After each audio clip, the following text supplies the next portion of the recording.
In the vast tapestry of Norse mythology, Odin stands above nearly all. The Allfather, the seeker of wisdom, the god who sacrificed his eye for knowledge and hung upon the world tree to uncover the secrets of the runes. Yet even Odin, for all his might and mastery, was not without fear. For there were beings older than he, gods more primal, powers darker and stranger than his own, deities that reminded even the Allfather that he was not the first, nor the last, to shape fate. Before Asgard's golden halls gleamed under the northern lights, there were ancient forces, entities who ruled when the world was raw, chaotic, and untamed. These gods, some forgotten by name and others remembered only in whispers, embody the primal power of the cosmos itself. And today we will uncover 5 such ancient deities, beings so immense, so terrible, that even Odin, the Allfather of gods, held them in awe and fear. The sagas tell us that the beginning was Ginnungagap, the yawning void where ice met fire, and from that meeting came life and death, creation and destruction. From that chaos came beings whose very existence predated the gods themselves. The first was Ymir, the primordial giant, the father of all frost, and the ancestor of the Jötnar. From his flesh came the earth, from his blood the seas, from his bones the mountains, and from his skull the sky. Odin himself, along with his brothers Vili and Ve, slew Ymir, but it was not an act of dominance, it was an act of necessity. For Ymir's very presence threatened the stability of the cosmos. Yet even in death, Odin feared Ymir's power, for the giants that followed still carried his fury, his hunger, his boundless strength. Odin knew that the blood of Ymir ran through the veins of every frost giant who would one day march against the gods in Ragnarok.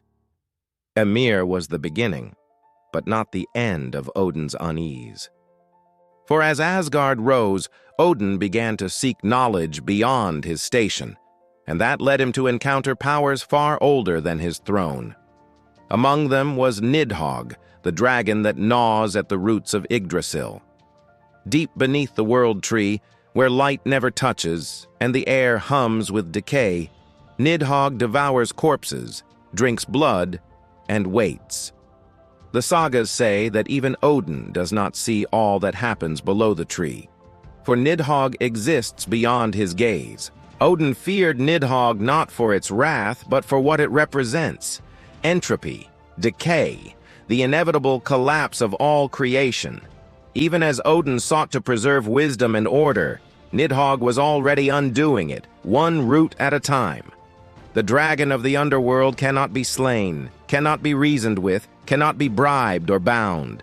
It is patient, far more patient than any god. And Odin, wise as he was, knew that patience often outlives power. But perhaps Odin's greatest fear was not in the creatures of the underworld, but in the fates above him. The Norns, the weavers of destiny. Even the Allfather, with all his knowledge, could not escape the threads spun by these 3 sisters beneath the roots of Yggdrasil. Urd, Verdandi, and Skuld, the past, the present, and the future. They wove the destinies of gods and men alike, and Odin, despite his wisdom, knew his thread was already woven. It is said that he often visited the well of Urd, seeking to understand his fate, even though he knew that to question it was futile. The Norns did not serve Odin. They served the fabric of time itself. Their will was beyond gods and men. And so Odin feared them, not for their power, but for their indifference. In a world of honor, glory, and battle, where every warrior hoped to earn his place in Valhalla, the Norns reminded even Odin that no will, not even divine, could escape destiny's weave. Then there was Hel, the daughter of Loki, ruler of the realm of the dead that bore her name. Half alive and half corpse, Hel was not evil. She was balance incarnate. Odin in his wisdom cast her into the underworld, believing that her presence among the living was a threat. Yet deep down, he knew that death itself could not be banished. Hel ruled those who did not die in battle, the old, the forgotten, the sick, souls that Odin had no claim over. And as Hel grew in power, so too did Odin's unease. He could command the Valkyries, he could fill Valhalla with the honored dead. But Hel ruled the greater share of souls, and she did so without arrogance, without anger, and without mercy. Her stillness was terrifying. She was not chaos like her father Loki, nor vengeance like the giants, but inevitability itself. And Odin, who feared nothing more than the end, could never ignore the quiet dominion of Hel. But perhaps the most enigmatic of all was Ragnarok itself, personified through prophecy, through fate, through the will of forces unseen. Odin feared not just beings, but the very concept of destiny, that there existed an end he could not prevent.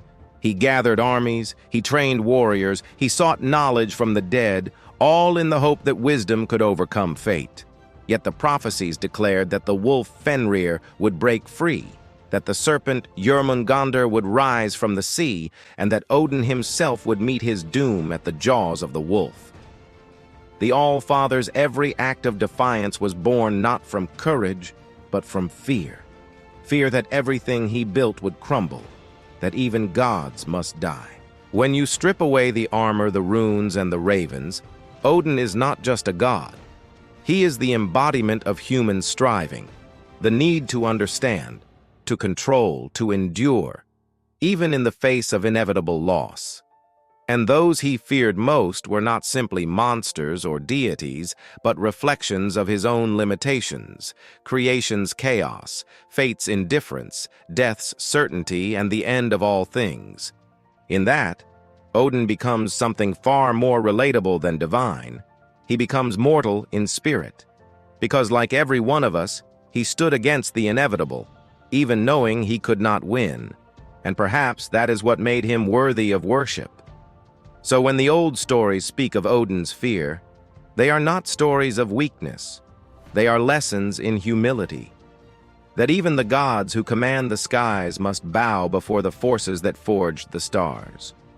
Ymir, Nidhogg, the Norns, Hel, and the shadow of Ragnarok, these were the 5 ancient powers Odin could never conquer. And though their tales may seem distant, their symbols endure. The void before creation, the decay that follows, the threat of fate, the silence of death, and the cycle of renewal that no god can escape. Even the Allfather himself had to face the truth that no wisdom, no weapon, and no power could stand against the universe's oldest laws. And that is the true power of Norse mythology. It is not a story of gods ruling over men, but of forces greater than gods themselves. It is a mirror that reminds us that everything, even the divine, must one day return to the void.